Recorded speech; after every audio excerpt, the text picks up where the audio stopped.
Okay, we are here at Reed Gold Mine in Cabarrus County. It looks like Sandra and I may be the only ones taking the tour.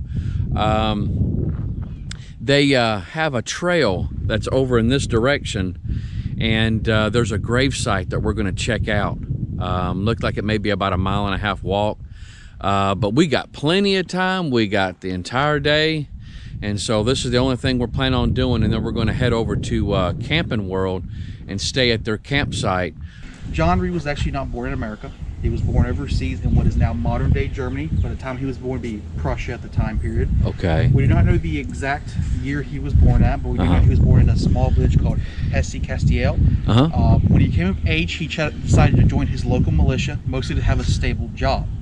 At some point, his militia either volunteered or was coerced or forced to volunteer for the British Army as a Hessian mercenary. They ended up shipping his unit over to America to fight the Revolutionary War for the British. Now, we do know he was stationed around Savannah, Georgia for about a year after arriving here in the 1780s. He decided to desert the British Army and move up here in North Carolina. This area in the time period was encompassed in Mecklenburg County. He moved up here due to a large German immigrant population, so he knew the language. He eventually met his future wife, Sarah Kaiser, got married, and had about 7 children. We're going to fast forward to 1799. One of his middle children, named Conrad Reed, who was only 12, decided to go bow fishing one Sunday morning in Little Meadow Creek right here. So as he's fishing, he discovered a yellow rock during his fishing trip. It was about a 17-pound rock. It was bright yellow, and he had no idea what this was. It was about the size of a softball. So Conrad decided to take it home to his mother and father to see if they could identify it for him. Sarah and John had seen nothing like it. The reason for that is most Americans did not know gold existed here in America at that time period. So they never really dealt with raw gold on a common basis. But they did know it probably was a metal because of the way it felt. So they decided to take it to the local blacksmiths. The issue is small town blacksmiths did not deal with gold on a regular basis. They dealt with mostly iron tools for farming equipment. So the only thing the blacksmith could tell them was that it was a metal. So John decided to keep the rock for the next 3 years and use it as a simple doorstop. 1802 rolled around. Now John went to Fayetteville, North Carolina every year. He went there for farm supplies. So Fayetteville's about an hour or two by car ride today, so it'd be about a week-long adventure, wagon wide, 2 weeks round trip. But in 1802, for some reason, he decided that year he would take the rock with him to see if it was worth anything. He was showing it off around Fayetteville, asking questions, and was eventually pulled into a local jeweler. The jeweler took one look at this rock and had a vague idea of what it could be because he's from a big city, so he probably dealt with gold on a more regular basis. But he had to test it to make sure. So he tested it with a process called assaying. Assaying is a chemical test to figure out what metal you're dealing with. So he tested it thinking it was gold, found out that 17-pound rock was majority gold. Oh my about goodness. 80-90% gold Wow. itself. So he said, John, I want you to name your price and I'll pay it. John did not know the value of gold at the time. The average American did not. So he decided to choose an amount that, one, he thought would be a large sum of money because he knew gold was valuable, and also something he dealt with on a regular basis. He chose $3.50. The reason for that is that's how much he made on an average week as a farmer. He actually thought he was asking for a large sum of money. He was probably surprised the jeweler agreed so quickly. So John went home happy at first until he found out a week later that jeweler actually sold that gold nugget that he sold him for $3,600. Oh my goodness. There's actually a story saying John went back and either peacefully sued him or not so peacefully got $1,000 more in return. But we do know he got about $1,000 more from the jeweler and from other stories passed down. After getting that money, he came back to his property again and said, hey, I probably have more gold, so I'm going to start looking for it more in earnest. He got a couple of neighbors he trusted. They formed a partnership. Each neighbor provided workers, tools, equipment, horses, mules, and began placer mining John's property. Placer mining is a term used for above ground or surface mining. So this includes everything from panning, digging holes in the dirt, using simple machines. 1 year after starting this partnership, a man named Peter, who was an enslaved man, one of his partners, discovered a 28-pound nugget of gold. That actually remained the American record for the single largest gold nugget found up until the California Gold Rush. California took the record with a 100-pound nugget roughly themselves. Wow. The current world record stands at about 170 pounds by Wow. Australia. Wow. They did this placer mining for the next 30 years. So for the first few decades of our existence, all we did was above ground work. The reason for that is we were finding so much success doing it. On average, they were finding gold 1 to 3 pounds quite frequently. It was so easy back then that they nicknamed parts of the property John's Potato Patch. Because every time you reach down the earth, you got a potato-sized nugget of gold from it. Oh my goodness. After 30 years, other mines started popping up in North Carolina. A lot of them ventured underground. Conrad and his siblings saw these other mines have success underground, so they convinced their father in 1831 to open up the first underground part of our property. So for the first 20-30 years, we did just above ground work, and we finally ventured underground. Now, when we did underground mining, we still did placer mining at the same time, so it was both at the same time.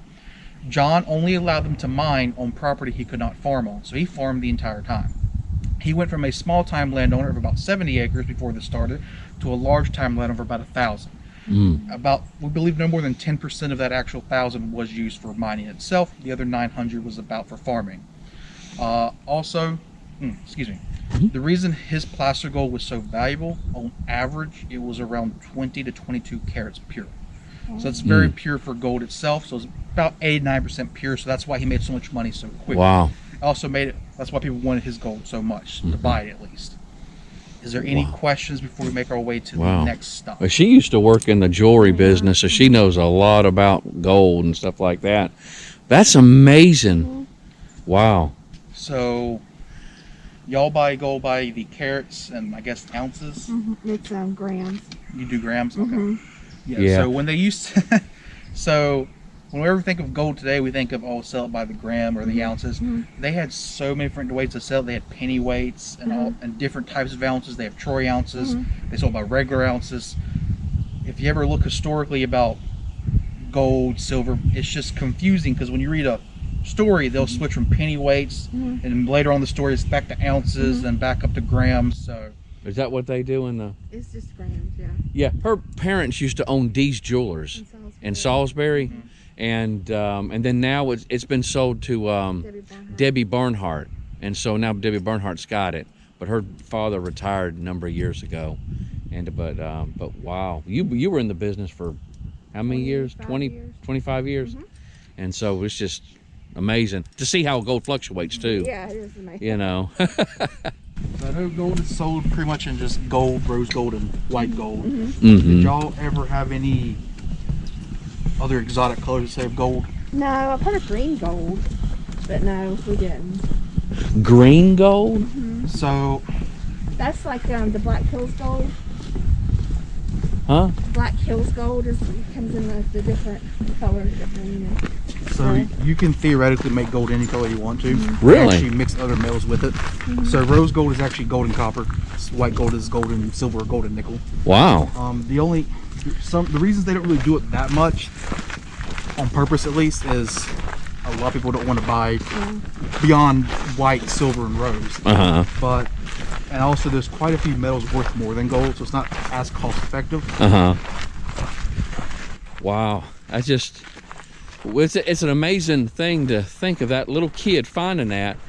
He used it as a doorstop for all those years, not knowing what he had. Right? Yeah, he was sitting on top of a gold mine. Yeah, if you get a chance, we have 27 historic sites in our entire division. That technically includes like the battleship, Transportation Museum. So I recommend visiting those at least once as well. Okay. So this right here is called linker adit. An adit is a horizontal entrance into a mine. The purpose of the adit, other than being an entrance and exit, is actually ventilation and water drainage. When this door is open, the air is able to circulate very easily throughout the mine. So because of that, the temperature of this mine stays roughly 60-65 degrees year round. Also, when it rains heavy outside, typically, instead of the entire mine flooding, the adit will mostly flood by itself. Historically, it was because, even though it's hard to tell, the adits were at a somewhat slight incline to allow that water to drain towards this entrance. Originally, this entrance was about 5 feet tall, 2 to 3 feet wide, and oval shaped. It was just a simple hole in the side of the hill. When the state acquired this property in the 1970s, by that point, the underground portion had been closed for almost 60 years. We closed in 1912 officially. So all the original support in the mine was either gone or currently rotting away. So the state had to go through all the tunnels, check them for safety, widen them out, lower the floors for better access, and then add in all the wood support you'll be seeing. So none of the wood is original to the time period. But what they're looking for underground, historically or even modern gold mine, looking for what's called quartz. That is the white rock you see on the left and right. The reason for that is gold is most commonly found inside of quartz. Many years ago, when gold was brought to the surface due to volcanic eruptions, earthquakes, it was brought with a mineral called silicate or silicate.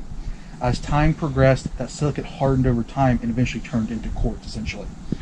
Quartz, pure quartz, is clear, and we add more impurities into it, the color alterates or changes. So we have mostly white quartz in this area, especially on the East Coast.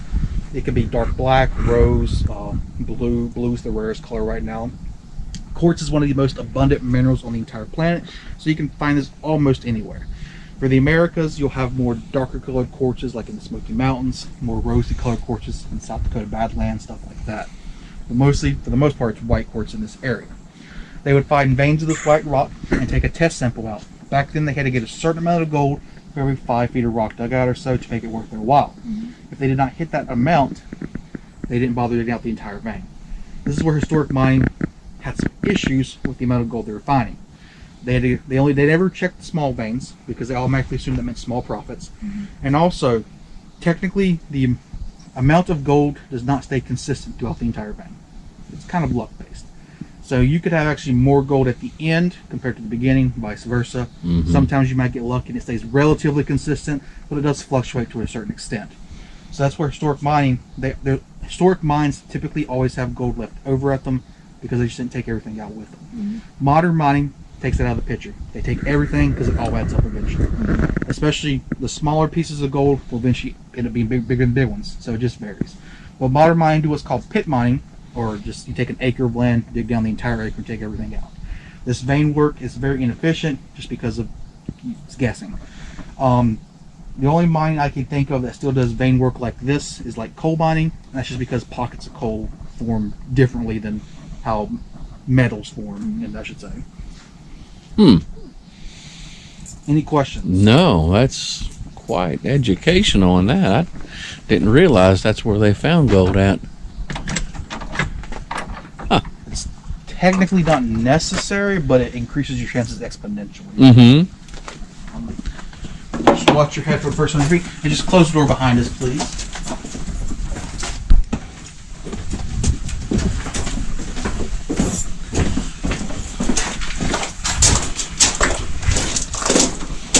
Oh yeah, I can definitely tell the temperature difference.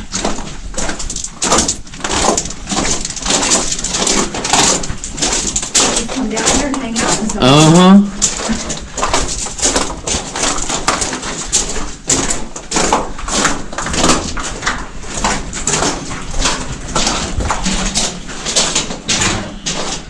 So, when they were digging out the attic, they were digging it primarily as that secondary entrance and exit, but they still check and look for quartz veins along the way. So right here, they discovered this large quartz vein on the ceiling, decided to stop and test it for gold by digging out this hole right here that we call the stope. Stope is just a term used for the space or hole that remains when a particular mineral or rock you're digging out is taken out, in this case quartz. Stopes can range from 4 to 5 feet tall, so right here, up to 20 to 30 feet tall. It just depends on how much quartz is taken out in a particular area. But this is roughly how much they dug out to get a somewhat accurate test of how much gold could be in this quartz vein throughout the entire vein. Judging from the size of the stope, they stopped after the test sample, so this quartz vein did not house enough gold in it to warrant further digging. The reason this stope is so special today is because this actually mirrors the original size of the tunnels when this mine was active. So you can kind of see how far the state lowered the floor for better access today. Oh, wow. But from the floor to the ceiling and width-wise, that's roughly how much room the average miner had while working. Wow. If you want to climb up into the stope, you may. It's okay. That's okay. So miners back then would work 12-hour days, 6 days a week, for roughly $1 a day on average for North Carolina mines. It just depends on where you're working for. Sometimes you get paid more, sometimes less, sometimes you get bonuses. It just varies. But sure, it was hazardous too. Yes. So actually, major health concerns back then would have been probably back problems, hearing loss, eye issues because you're working in a controlled area, and all the stuff that's in your eyes. And in your lungs, you're breathing stuff in. Yeah.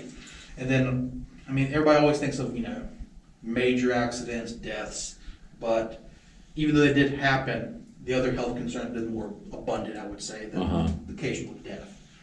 Now, lighting sources back then were just candles. Wow. The only thing that candles have changed throughout time is today they smell better. That's it. They were never bright. They were never bright. So you had that little candle. You either attach it to your hat or attach it to the wall, so where you're working. The issue is, like I said, when the doors open, the air circulates. Yeah. So your candle constantly blows out. So you have to either relight it yourself or go through the tunnel or find somebody to help you relight it. This is where some accidents could occur because, again, they're not very bright.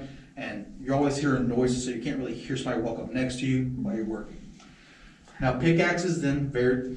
Pickaxes they vary in size. Everybody thinks of the large 3-foot long pickaxes, but there's handheld ones like chisel, stuff like that. It just depends on how much room you have to work with. Just from this size, a standard large pickaxe, they might have used it, but it's somewhat rare. They have a little bit smaller ones. Now adits are only built if the shaft they're attached to made quite a bit of profit. If the shaft wasn't as highly profitable, they wouldn't warrant this extra interest in exit being dug out. Because this took like a lot of time and money to make this entrance. If you're doing that, you're not mining for gold. But adits are named after the shaft they're attached to typically. So linker adit attached to linker shaft. Shafts were named typically after people, last names more importantly. So linker was just friends of the family of Reed. Of course, back then they all children married into each other's families, so they become part of the family eventually. Any questions about this stop? Not at all. Alright, we go to the next stop, and if you look on the wall, you'll see these smaller quartz veins. These are the ones I mentioned that they just never bothered to test. I got you. Just watch your steps, because there are some puddles of waters within here. Okay. Wow.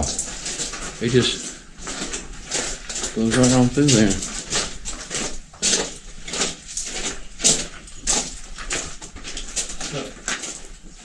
You'll come in this back corner and look to your right. You'll see a giant bucket on the floor. So this ladder is right below linker shaft number 2. So there's actually a hole that leads up to the surface. The bucket right there is called a kibble. It is a 750-pound cast iron metal bucket. You see it, Sandra? It is the main mode of transportation in and out of the mine when this mine was active. Okay. So you start at the top of the hill. There'll be an A-frame and a pulley system to hold the bucket above the hole. You would jump in. They would lower you into the earth to get to work. You turn around, fill it up with quartz, dirt, tools, or people, and raise it up out of here. So it's essentially an 1800s elevator system. Wow. Okay, so they didn't come in. The adit did not exist yet. Okay, that's right. That's right.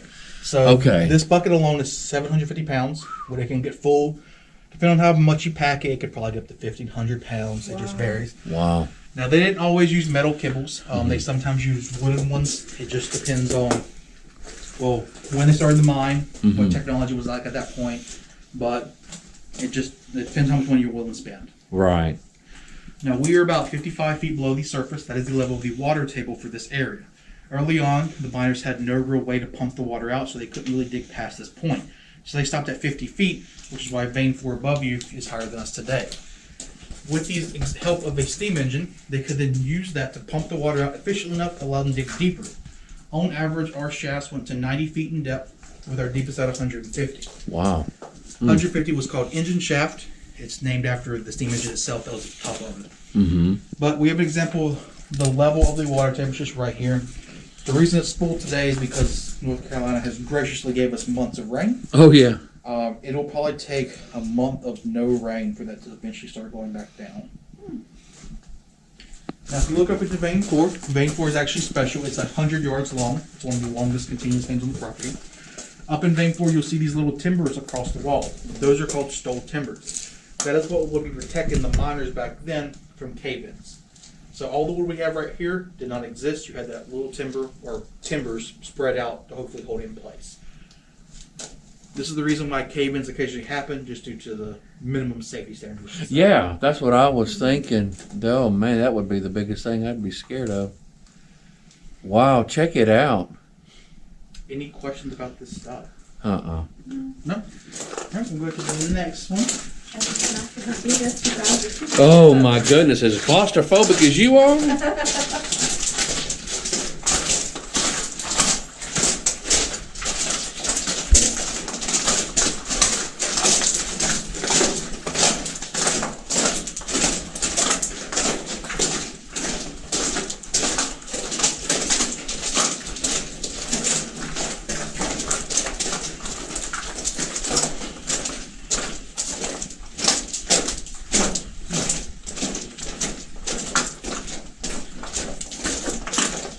To the left. Okay. Go all the way into the room. I'll follow behind you. Okay. Once you get in there, y'all can look straight up.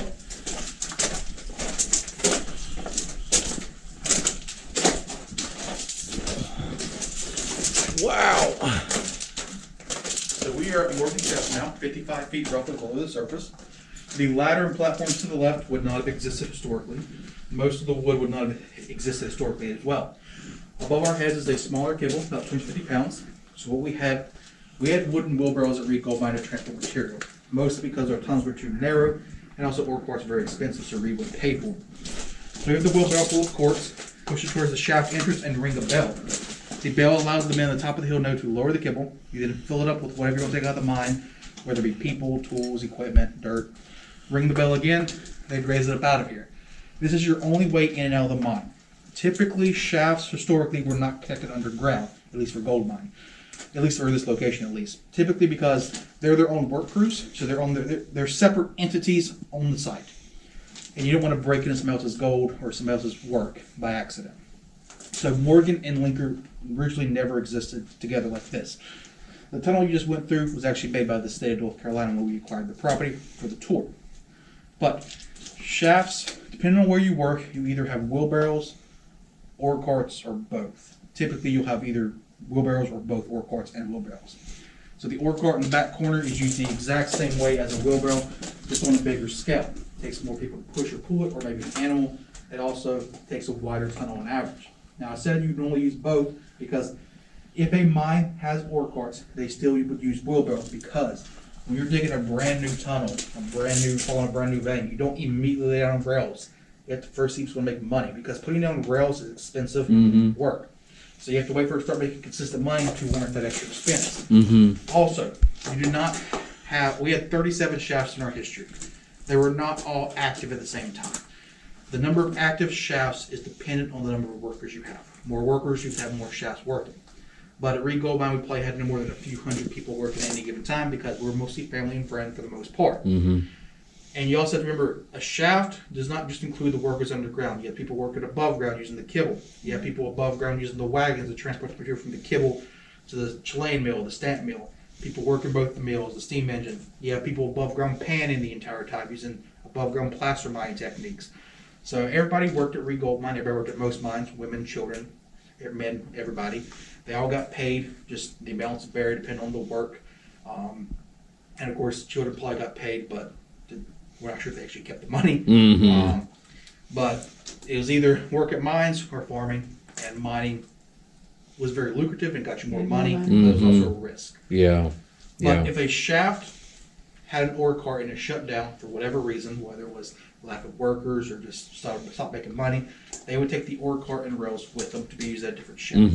Just because, again, it was expensive equipment. Ore carts could range back then to hundreds of dollars just to get one. Not including the rails or the workers. The rails have the cross wooden beams on the bottom of them to support them.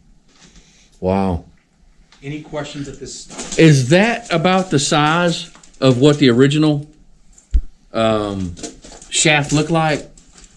Is that pretty much? As far as I know, yes. That tunnel is relatively new, because when the state put that in there, they didn't do a whole lot of excavating for it to fit. I got you. Wow. I tell you what, And of course, you ore put a carts- candle on your head, that ain't much light at all. Ore carts, of course, vary in size. It's a fairly big one. There's ones at the entrance of the mine that y'all can see when y'all go back to the visitor center. They're connected though, so they're kind of a dual ore cart, but the individual ore cart is a little bit smaller than that one. Yeah. Amazing. That's a lot easier than pulling the bucket up. There what? I said that's a lot easier than pulling the bucket up. They would use horses and then eventually steam power to pull buckets up. Goodness gracious. So the machine right there to my right is called a pneumatic drill. It was invented around 1871. I believe this is a turn of the century version of it. So they invented the pneumatic drill. It was powered by steam power. It was used, it mechanically made a 12 to 16 inch hole into the rock wall that they would fill dynamite with. So explosives were used underground to make it quicker, more efficient to get rock and splash from the wall, and also cut working times in half to get the rock out. Because 5 minutes of explosives could take a couple men hours to do at the same rate. But this also caused accidents underground, because early mining, people would do explosive work with people inside. And that always caused accidents at a certain depth, because when you're blowing up stuff, it makes the rock very unstable, so more than you think will fall down by accident. At Reed Gold Mine, we did not have this equipment yet. We started in 1831. This was invented 40 years later. So we had the old-fashioned way, which is a star bit drill. It's an iron bar like so. One guy would hold it against the wall. The second guy have a hammer. You just hit, turn, hit, turn, hit, turn, and manually make the hole yourself. Wow. Early explosives were just gunpowder. So they packed that hole with gunpowder, put a fuse on it. And at least at this mine, they wait to the end of the day most of the time to blow it up. Now, gunpowder is another reason why accidents occurred so frequently, or as frequent as they were, because gunpowder is very volatile by itself. Simple as spark sets it off. As soon as dynamite was invented, a lot of mines, if they could, immediately switched over because it's a lot harder to blow up a stick of dynamite by accident than gunpowder. Fun fact about dynamite, nitroglycerin, the main component, was invented by Alfred Nobel, who the Peace Prize was named after, essentially. Wow. Well, that's interesting, huh? Any questions? Not at all. Oh, did they use water at a certain time? Oh, why I'm thinking that.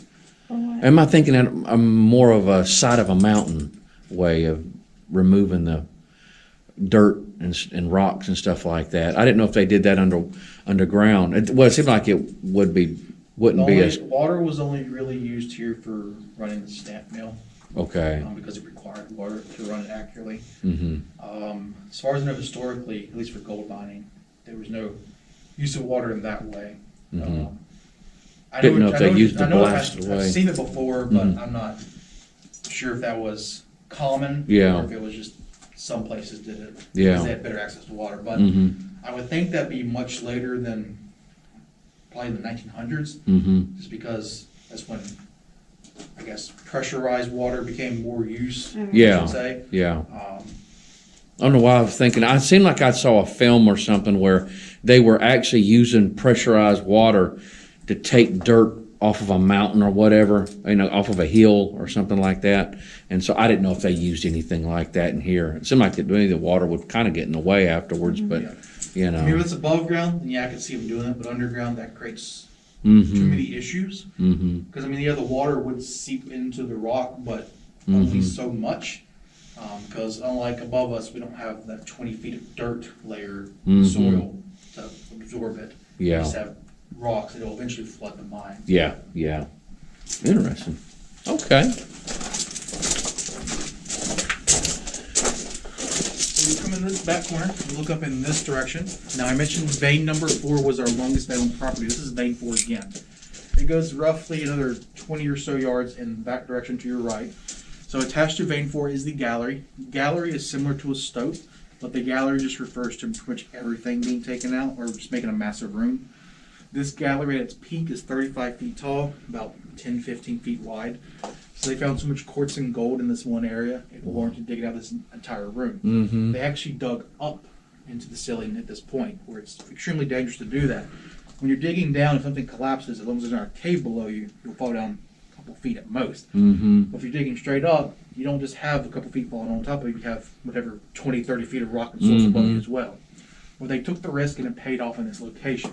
So this is what made, we believe, vein 4 a good majority of its money, which then would eventually lead to Linker Attic being built. Top of this set of stairs, that tunnel right there is also vein 4. That used to connect to this, but the state made the exit this out of the mine. If you fall through that tunnel, that would lead you back to those original stole timbers we saw earlier. Oh, okay. This just leads to part of engine shaft, which again was our deeper shaft on property, about 150 feet. Y'all can see the top of that when we exit the mine. Okay. For the time period, that's a little bit below average for the area. A lot of places went a couple hundred feet minimum for their deepest shafts. Gold Hill went to a depth of 820 roughly for the same time period. Modern gold mining, of course, goes a little bit deeper than that on average. Currently, the deepest gold mine today is in South Africa. It's at 13,000 feet. Wow. Still active. It's got 4,000 employees roughly. Oh my goodness. They believe they'll go another 2,000 or 3,000 feet, and then they'll stop digging depth-wise. Now, gold is very versatile, especially today. In my opinion, gold is more useful to humans today than all of history combined. Because historically, this would be my opinion, some people might agree with it, but gold historically was not useful. It was somewhat rare. It was nice to look at. So because it was rare, it made sense to use it for coins and currency. and they use it for jewelry, cosmetic purpose, plating, just because it looks nice. But beyond that, it wasn't useful to humans historically because you can't build with it. Solid gold is too soft. You can't make tools with it, weapons, stuff like that. It's just there to look nice. But as technology has progressed, it has become more useful, and we have become more dependent on it because it's a great conductor of electricity. It doesn't corrode easily. Gold is used in almost everything electronic-based that uses circuit boards. Cell phones have gold in it, laptops, computers, cars, space travel. So as technology has progressed, we've become more reliant on it. For instance, there is 50 cents worth of gold in every cell phone. They Really? on average make about 1 billion new ones a year. There's $500 million of pure gold for just phones. Oh my goodness. I didn't know that. I didn't realize that. Wow. There's always, in circuit boards, there's just a small piece of gold in them. It's not just like a single chunk. Because, for instance, an ounce of gold can be stretched to 50 miles and be continuous. Really? So you can really spread it out. Just do not open up your circuit boards because they still use arsenic in them. So don't touch that. But yeah, gold is very versatile. I mean, it's malleable, so it's really easy to mold. Again, correct electricity doesn't really corrode as easily. That's why they use it mostly for circuit boards and stuff. And also, despite people might think it is somewhat abundant with how, because a little piece of gold goes a long way. So it's really abundant what we have. In reality, if you took all the gold humans have ever mined currently, it would fill up probably no more in its liquid form up to 5 Olympic-sized swimming pools. Really? That's about it. That's amazing. And they're typically, last time I checked, this could have changed because they have ramped up production of gold. But it used to be there was more gold recycled every year than mined. Huh. Typically, because once it's out, it is out. The only way to get rid of it is to actively destroy it. You can destroy it with nitric and hydrochloric acid, which you can buy from Walmart or online. So you can destroy gold if you wish. But, yeah. Wow. Interesting. That's wild about Africa, though. Man, those guys go down there deep. Amazing. Are they really pulling up a lot of gold in that one area? I mean, I think South Africa might be in like the top 15 or 10 producers, but the top 4 are China, Russia, us, and then Australia. Or might be Australia then us. I can't remember the exact one. Golly. Those 4 countries are the top producers, and they produce hundreds and thousands of tons. Wow. Man, they really going down deep. We're gonna get desperate. Amazing. Yeah. Yeah, the smell cell phones, yeah. Sanders, your phone, so you'll be like, "Hey, Donnie, you seen my cell phone?" No, I ain't seen your cell phone. Any questions? Not at all, sir. Follow me. I don't know where your cell phone is. That's the 4th one I lost this month.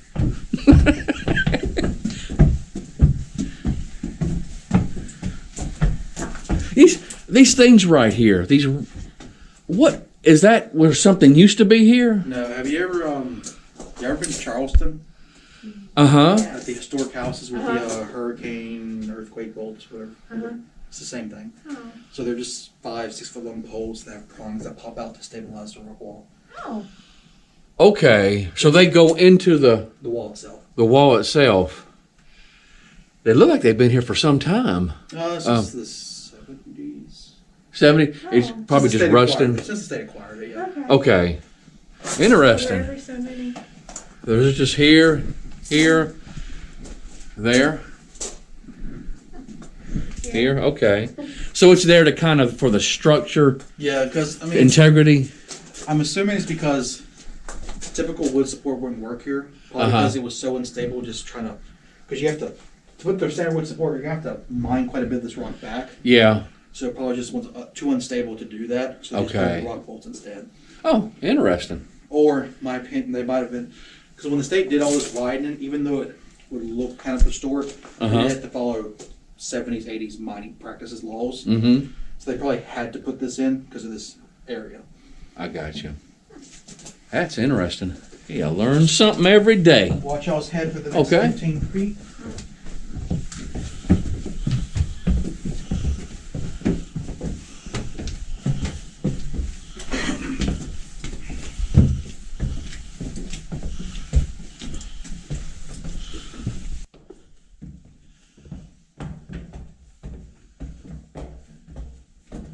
Here, they just cemented it.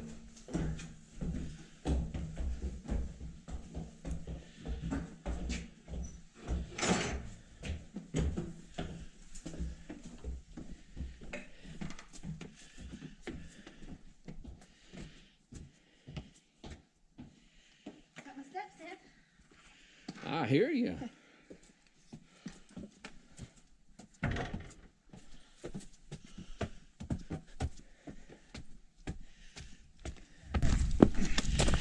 So, top of this hill, that's top of the working shaft. Where I go look straight up and that, so it's above your heads. If you want to walk around the rest of the property, Okay. path right here. So go back to the visitor center though, down the hill, take a right, let it all loop back around. Okay. Okay. Well, cool deal. All right, have a good rest of the day. Thank you. You are extremely knowledgeable. All right. Thank you so much. My God, I'm out of out of breath. These masks don't make it any easier. This is the Morgan shaft. We were standing down that shaft, so what they would do is they would put people in these and drop them down. I'm telling you right now, they ain't no way you getting me in that hole. Ain't no way at all. Dad, tell you what, that's some desperate measures, and I'm sure they, you know, like I said, they yielded some gold out of this, but no, sirree. Well, if they got paid $1 a day, that was pretty good for back then. Yeah. Well, I wonder what that would be in today's times. Well, he said $3.50 was the week's wage for that guy. Yeah. God, can you imagine though? 17-pound piece of gold, mostly gold.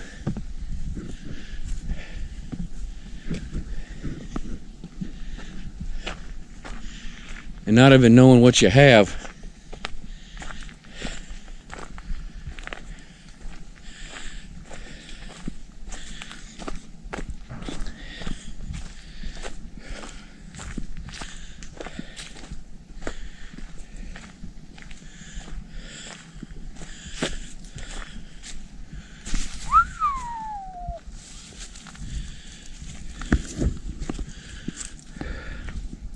That stops right there, but then it kind of goes down right in this area.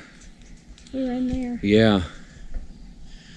Wow. That's that area before we started one of the steps. Yeah, and there's one of these in Gold Hill. I wonder if it's the same. I'm pretty sure it is, but they got a Look, it shows the man in the bucket. yeah. Yeah, pretty much. Hope y'all can see it on the camera there. It says engine shaft now caved in, was once as much as 100 feet deep. By 1854, this main shaft at the mine was used for hoisting men and material and pumping water from the mine. And all the light they had was a candle on your forehead. I'm telling you, if you take a dark room and put a candle, it depends on the size of the candle, I'm sure, but back then I'm sure it probably wasn't a little stick candle. That ain't much light. It ain't like when they showed on TV when they turn on a candle. Yeah, now this here was the mill house. Engine house, mill house. In 1854, this area right here. This big area. You got Poverty Gulch, and you said that was Colorado. It is 1,360 miles away, or 1,360.04 miles away. So anybody that might want to go there from here. Sutter's Mill, California. It's only 2,224.93 miles. It's just a hop, skip, and jump.